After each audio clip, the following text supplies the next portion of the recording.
এটা হলো নীলকুঠি। নীলকুঠি মূলত তৎকালীন সময়ে ব্রিটিশ শাসন আমল সময়ে দেখা যেত যে কি হতো, ব্রিটিশরা বাংলার চাষীদের দিয়ে জোরপূর্বক তৎকালীন সময়ে যে কবিতরগুলো এখানে পালন করতো সেই কবিতরগুলো। আসসালামু আলাইকুম, কেমন আছেন সবাই? নতুন একটি ভিডিওতে আপনাদের সবাইকে স্বাগতম। তো আজকে আমরা ভাই ব্রাদার মিলে চলে যাচ্ছি আমজুবি নীলকুঠির মেহেরপুরেতে। তো আজকে দেখবো নীলকুঠির বাড়ি প্লাস এর সৌন্দর্য। তো সবাই ভিডিওটি শেষ পর্যন্ত দেখবেন এবং ভিডিওটি ভালো লাগলে অবশ্যই একটি লাইক করে দিবেন। তো ধন্যবাদ। চ্যানেল শুরু করা যাক আজকের ভিডিও। তো আমার এলাকা থেকে আমি আর বাবুল গেলাম এবং ওদিক থেকে ভাই ব্রাদার রাইড হবে, যেটা পাঁচকমলাপুর প্লাস পালাইপুর থেকে। তো সকালের ওয়েদারটা অনেক সুন্দর ছিল, তার পরবর্তীতে কিছুটা পথ যেতে না যেতে শুরু হয়ে গেল বৃষ্টি। তো আমরা অনেক চিন্তিত ছিলাম আজকে মনে হয় যাওয়া হবে না। তো 30 থেকে 35 মিনিট বৃষ্টি হয়েছে, তার পরবর্তীতে আস্তে কমছে আর কি। তারপরে আমরা রওনা দিয়ে দিলাম, চলে আসছে ভাড়াইপুর মোড়ে। আর এখানে সবাই একসাথে হয়েছে, সবাই সাথে প্রথম মিট আর কি। তো অনেক ভালো লাগছিল সবাই একসাথে হতে পেরে। তো রওনা দিয়ে দিলাম নীলকুঠির উদ্দেশ্যে। আর ধন্যবাদ জানাচ্ছে চুয়াডাঙ্গা জেলা। আর এখানে আমার দ্বিতীয়বার আসা। প্রথমে আমি পায়ে হেঁটে যখন বাংলাদেশ ভ্রমণ করি ওখানে প্রথম ছিল এবং আজকে দ্বিতীয় দিন। তো অনেক ভালো লাগছে যে দ্বিতীয়বার এখানে আসতে পারছি। তো তার পরবর্তীতে আমরা চলে আসলাম সুন্দর একটি রাস্তা, যেটা আমজুবি রাস্তা দেখতে পাচ্ছেন, অনেক সুন্দর। আর এই রাস্তাটা অনেক পরিচিত, যেটা চুয়াডাঙ্গা জেলার মানুষ এবং মেহেরপুর জেলার মানুষের কাছে। তো অনেক ভালো একটি রাস্তা, সুন্দর দেখতে, অনেক সুন্দর লাগে দেখতে পাচ্ছেন। আর আজকে যেমন হালকায় বৃষ্টি হয়েছে, অনেক সুন্দর লাগছে রাস্তা প্লাস দুই পাশটা। তো তারপরে যেতে যেতে এক ভাইদের সাথে পরিচিত হয়ে গেল, হয়ে দেখতে পাচ্ছেন আমাদের মাঝখানে চলে আসছে আর কি। তো ভাইয়েরা মেহেরপুর জেলায় বাড়ি তাদের। ভাইদের কাছে জিজ্ঞেস করলাম ভাই এই রাস্তাটা কেমন, তো ভাইয়েরা বলছে অসাধারণ। তো তার পরবর্তীতে ভাইদের সাথে কথা হয়েছিল, সবকিছু হয়েছিল, বাট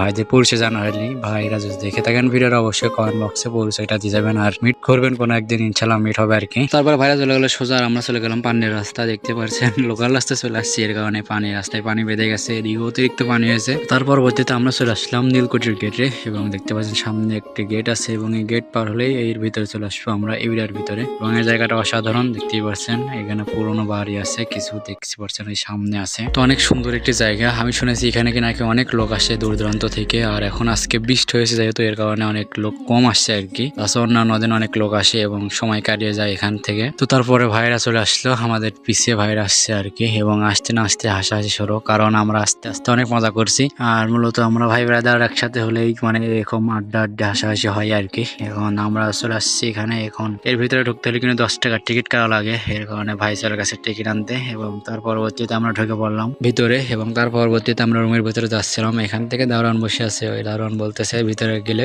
ভিডিও করা যাবে না। তো আমি আর কি করবো, ভিডিও করছিলাম না। তার পরবর্তীতে ইকবাল ভাই দেখছি পিছন থেকে ভিডিও করছে লুকিয়ে, বা আমি এটাই চাচ্ছিলাম যে ভাই ভিডিও করুক আর কি। তো প্রত্যেকটা রুম ঘুরে দেখলাম, তো ভালোই লাগছিল। তো চাইলে আপনারা আসতে পারেন, অবসর সময় এসে ঘুরে দিতে পারেন। তার পরবর্তীতে রনি ভাইয়ের কাছ থেকে বিস্তারিত শুনলাম। এটা হলো নীলকুঠি। নীলকুঠি মূলত তৎকালীন সময়ে ব্রিটিশ শাসন আমল সময়ে দেখা যেত যে কি হতো, ব্রিটিশরা বাংলার চাষীদের দিয়ে জোরপূর্বক নীল চাষ করাতো।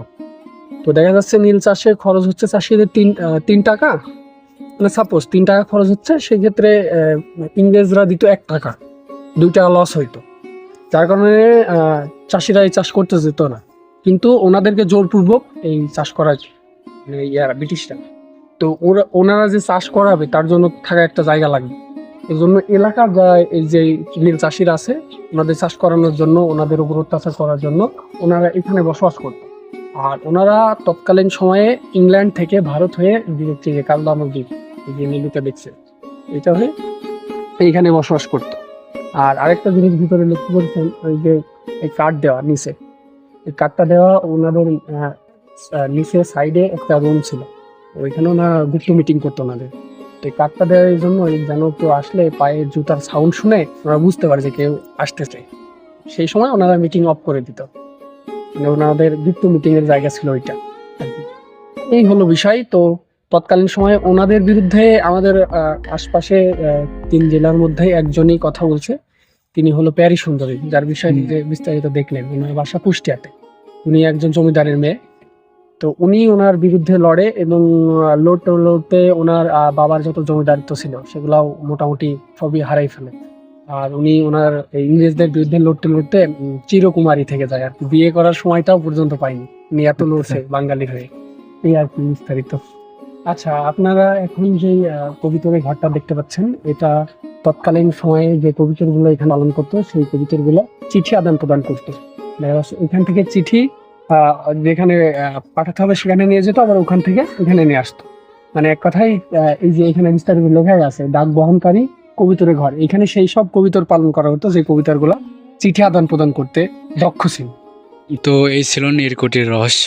আর আপনারা যারা শুনে নাই অবশ্যই শুনছেন, তো আপনারা অবশ্যই এসে ঘুরে দেখে যাবেন বাস্তবে আর কি। ভ্রমণ এমন একটা জিনিস যে নিজের ব্যক্তিগত জিনিস এবং নিজের জেলার নিজের গ্রাম ব্যক্তিগত জিনিস অন্য জেলার মানুষের কাছে ওটা প্রকাশ করা, এবং অন্য জেলার মানুষের কাছ থেকে বা অন্য জেলার কোনো দর্শনীয় স্থান থেকে ওটা আছে জ্ঞান অর্জন করা আর বলতে পারেন আর কি, জ্ঞান দেওয়া নয়। এটা একটি ভ্রমণের অন্যতম একটি কালচার। তো আপনারা সবাই একটু ভ্রমণ করবেন, নিজের মনকে ভালো রাখতে হলে অবশ্যই ভ্রমণ করার প্রয়োজন, যেটা সবার ক্ষেত্রে আর কি। তো তার পরবর্তীতে আমরা বাসা ব্যাক করার জন্য রওনা দিলাম, এবং মেহেরপুর থেকে চড়ামু যেতে রাস্তার ডান সাইডে এবং বাম সাইডে একটি রেস্টুরেন্ট আছে, আঙ্গিনা রেস্টুরেন্ট। তো যদি সন্ধ্যার পরে সময় পান তাহলে অবশ্যই ঘুরে আসবেন, এই রেস্টুরেন্টটা অনেক সুন্দর আর কি। তো আজকে ভিডিওটাই পর্যন্ত ছিল। পরবর্তী